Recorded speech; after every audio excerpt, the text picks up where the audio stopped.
preferencia del Partido Popular y de Mariano Rajoy, que no se reúne con nadie, no sé qué, yo sí que quiero resolver el problema de Cataluña, os llamaré y nos sentaremos en una mesa.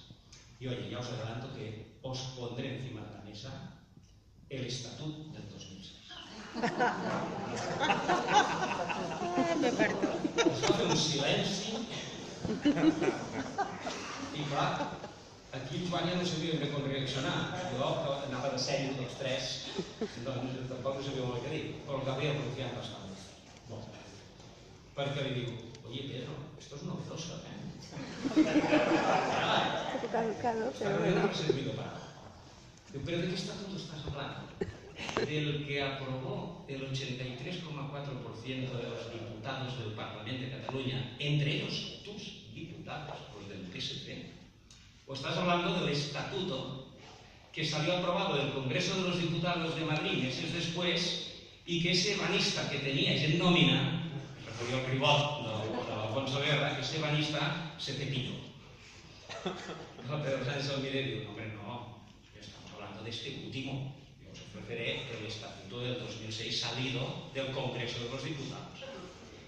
Y el Gabriel, que ya se veía venir, y digo, mira Pedro, en Cataluña la gente ha decidido construir un iPad de última generación, que es la República de Cataluña. Y tú ahora nos quieres vender un Alcatel de tercera mano. Aquesta mensaje és molt clar. Ells encara van amb la idea dels aparells de fa 20-30 anys. Això és el que serveix, això és el que funciona per nosaltres. Per si algú encara pensava que d'aquesta gent ens podia venir algun tipus d'oferta que mereixés la pena estudiar seriosament, ja veieu quina és l'oferta previsible. Dit això, aquest projecte constitucional l'únic que pretenia, i pretén, i seguirà pretenent en els propers mesos, és generar debat. És provocar coses com les que estem fent avui. Que entre vosaltres i nosaltres ho podem debatre, que dins de la reforma de reinici es replantegi tot, absolutament, però que ja estiguem parlant sobre coses concretes, no sobre idees globals. Perquè estic segur que compartireu amb mi que si tu dius, bueno, ara anem a parlar durant 2 hores de com volem que sigui la sanitat el futur estat de Catalunya. Bueno, doncs aquí hi haurà 30 opinions, parlarem tots molt, divagarem molt, ens dispersarem molt i d'aquí 2 hores sortiríem d'aquí sense cap cosa concreta. No hauríem avançat gens. En canvi, si tu dius, escolta, el primer esborrany constitucional de la República de Catalunya diu que la sanitat ha de ser universal, lliure, gratuïta, que a partir dels 16 anys... Coses concretes. I a partir d'aquest moment dius, en què estem d'acord? En què no estem d'acord d'això? Què creieu que hi falta? Què creieu que hi sobra? Com ho redactem d'una altra manera que englobi molt millor el que vol la majoria de la ciutadania de Catalunya? Què es fa? Es treballa sobre fets concrets. I s'avança. Sempre s'avança. Però això és l'únic que pretén, aquest primer esborrany constitucional. I jo estic absolutament convençut que en el seu dia, quan li donem tota aquesta feina feta, la societat civil, fixeu-vos, això és el característic del procés de Catalunya. Quan la societat civil li donem tota aquesta feina feta al Parlament, a la Comissió Legislativa Constitucional, doncs ells hauran de relligar 4 coses i ja us ho podran sotmetre a referèndum. Vosaltres l'haureu dissenyada, la Constitució de Catalunya. Ells hi posaran la part estrictament tècnica i de legitimació democràtica i vosaltres la tornareu a aprovar per via de referèndum. Com deia molt bé la Carme Forcadell quan era president de l'ANC, tot comença a la població, a la ciutadania, i tot acaba a la ciutadania.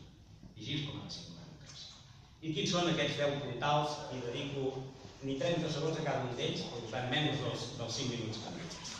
Mireu, en síntesis, primer de tot, us recomano que us ho llegiu, aquest esborrany. Està penjat a la pàgina web, crec recordar que diversos diaris el cap de setmana, després de presentar-lo, l'encartaven amb les seves edicions.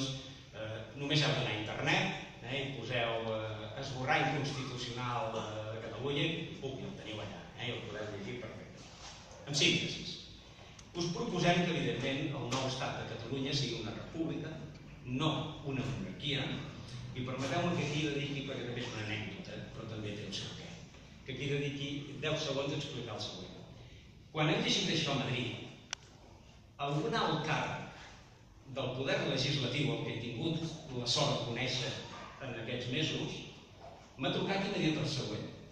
Diu, escolta'm, dic, ¿cómo veríais la posibilidad de que fuerais un Estado independiente? Porque yo ya lo veo venir, que esto será irreversible, tardará más de lo que vosotros pensáis, pero bueno, esto será irreversible. ¿Cómo veríais la posibilidad de que entre Cataluña y España se estableciera un sistema similar a la Commonwealth? Commonwealth. Sí, hombre, sí. Commonwealth es Nueva Zelanda, Australia, Canadá. Son estados independientes, pero tienen una... Me estàs dient que siguem un estat independent, però que continuem acceptant el rei Felip VI com a cap d'estat? Bueno, más o menos. Eso ayudaría muchísimo a limar las asperezas entre catalanes y españoles. Home, tenemos un problema, no diré el nom del interlocutor, que li diu, tenemos un problema, y es que Londres está a 6.000 kilómetros de Nueva Zelanda, y Madrid está a 600 kilómetros de Cataluña. Per tant, sembla que no és ben bé el mateix. I los Borbones tampoc són más o menos iguales a los Windsor, són bastante diferentes. Per tant, no us estranyi, que ens acabin proposant una hipotètic estat independent, però amb una jefatura de l'Estado monàrquic. Coses més rares. Punt número 2. Us proposem en aquest primer esborrat, i amb això hem canviat del primer document, que suposo que serà el gener del 2015, vam presentar un primer document a l'Ateneu Barcelonès, després això s'ha fusionat amb 3 equips de treball, en els que hi havia un d'ells, els juristes parlant de les terces de mi companyia, i aquest és el text definitiu, que em reforç una mica entre tot. Amb això hem canviat, perquè allà proposàvem que tinguéssim un cap d'estat i un cap de govern, sistema alemany, i en canvi en aquest text definitiu la majoria dels redactors s'han inclinat perquè hi hagi una sola persona, sigui home o sigui dona, que sigui cap d'estat i cap de govern, que tingui les funcions de representació internacional i les funcions executives. És un tema obert. Vosaltres també ja ho decidireu, si és millor el sistema, perquè és una idea, el sistema francès o el sistema alemany.